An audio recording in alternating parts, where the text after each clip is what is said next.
Hi, welcome to Vijay talkies. நான் உங்க விஜயானந்த். நடிகர் ஜெயம் ரவியினுடைய சக்சஸ்க்கு இந்த ஃபார்முலா தான் ரீசனா சொல்றாரு. அது என்ன அப்படிங்கறத தான் பார்க்க போறோம் ஷோல. வாங்க.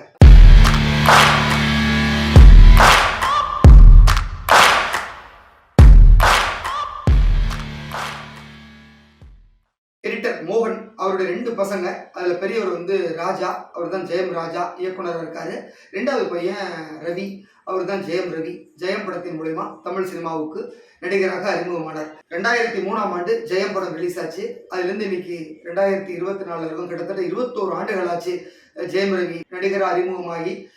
இது வரைக்கும் வந்து 29 படங்கள் தான் நடிச்சிருக்காரு. அவருடைய 25வது படமா பூமி படம் அமைஞ்சது. அதனை தொடர்ந்து வந்து அகிலன், பொன்னியின் செல்வன் 1, 2, அப்புறம் இறைவன் 4 படம் நடிச்சிருக்காரு. இப்ப 30வது படமா வந்து சைரன் படம் ரிலீஸ் ஆயிருக்கு. ஸோ சைரன் படம் வந்து அவருக்கு ஒரு நல்ல பேரை வாங்கி கொடுத்துருக்கு. ரொம்ப வித்தியாசமான ஒரு கதை காலத்துல அவர் இது வரைக்கும் நடித்திராத ஒரு நடுத்தர மனிதரா ஒரு அழகான ஒரு கேரக்டர் நடிச்சிருக்காரு. உண்மையிலே இந்த படம் அவருக்கு ஒரு திருப்பு முனையா அமைஞ்சிருக்குன்னு தான் சொல்லணும்.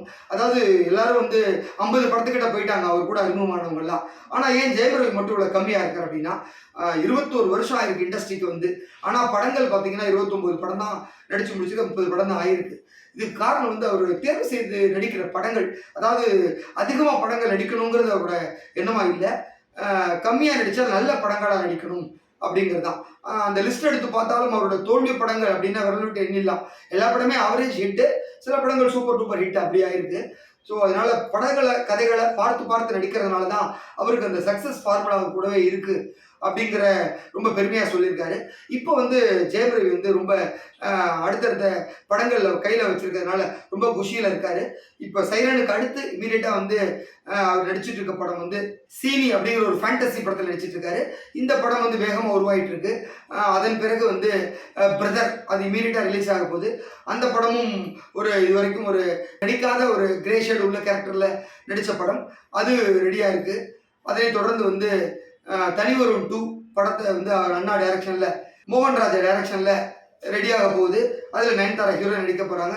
அது விரைவில் ஷூட்டிங் தொடங்க போகுது. அப்புறம் ஜனகணமன அது ஏற்கனவே பாதி எடுத்து நின்று இருக்கு படம். இப்போ மீண்டும் அதோட படத்தோட இன்னும் கொஞ்சம் ஷூட்டிங் பேட்ச் ஒர்க்லாம் பண்ணுறதுனால அதோட ஷூட்டிங் நடிக்க போகிறாரு. இதற்கிடையே வந்து மணிரத்னம் டைரக்ஷனில் கமலஹாசனோட சேர்ந்து தக் லைஃப் படத்தில் நடிக்கிறாரு ஜெயம் ரவி. இந்த இடைப்பட்ட நேரத்தில் வந்து ஒரு 3 கதையை ரெடி பண்ணி வச்சிருக்காரு ஜெயம் ரவி. அந்த ஒரு கதைக்கு வந்து அவரே ஹீரோவாக நடிக்கிற பிளான் பண்ணியிருக்காரு, ஹீரோ நடித்து டைரக்ட் பண்ணுறதுக்கு. இன்னொரு கதைக்கு வந்து கதையின் நாயகனாக வந்து யோகி பாபு நடிக்கணும் அப்படிங்கிறது ஒரு விருப்பமாக இருக்குது. ஏன்னா யோகி பாபு வந்து இவர் கூட சேர்ந்து கோமாளி படத்தில் நடிச்சிருந்தாரு. அந்த படம் சூப்பர் ஹிட்டு. இப்போ சைலண்ட் படத்துலேயே சேர்ந்து ஃபுல் ஃப்ளெட்ஜ் காமெடி பண்ணியிருக்காரு. அதனால யோகி பாபு மனசில் வச்சு ஒரு கதை பண்ணியிருக்காரு ஜெயம் ரவி. அதில் வந்து அவர் தான் நடிக்கணும் அப்படின்னு சொல்லி அவருடைய இந்த ஒன்லைனை சொல்லியிருக்காரு. ஸோ விரைவில் அது நடக்க போகுது. அதனால ஜெயம் ரவி டைரக்ஷனில் யோகி பாபு ஹீரோ. இன்னொரு கதையை வச்சிருக்காரு. அந்த கதைக்கு வந்து அவரே நடிக்கலாம், இல்லை வெளியிலேருந்து யாரோ ஒரு ஹீரோ நடிச்சா பெட்டராக இருக்கும் அப்படின்னு சொல்லியிருக்காரு. ஸோ 3 கதைகள் கைவசம் வச்சிருக்காரு.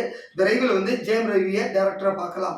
அடுத்து வந்து பார்த்தீங்கன்னா மணிரத்னம் படத்தில் ஏன் ஓடி ஓடி நடிக்கிறார் அப்படின்னா, மணிரத்னம் படத்தில் நடித்தப்ப பொன்னியின் செல்வனில் நிறைய விஷயங்களை கற்றுட்டு இருக்காரு.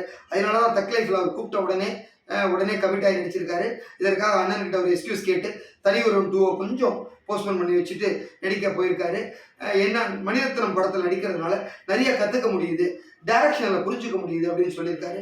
அதெல்லாம் தான் டைரக்டராக வரத்துக்கு ஒரு பெரிய இன்ஸ்பிரேஷனாக இருக்கும் அப்படின்னு ஜெயம் ரவி சொல்லியிருக்காரு.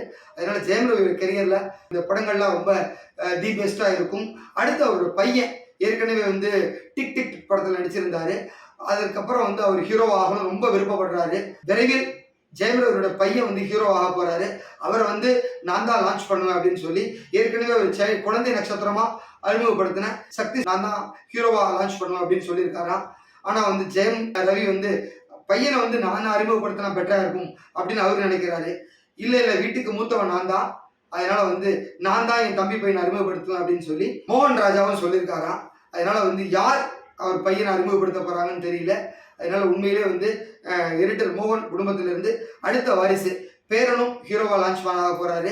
அது விரைவில் நடக்கும் அந்த விஷயமும்.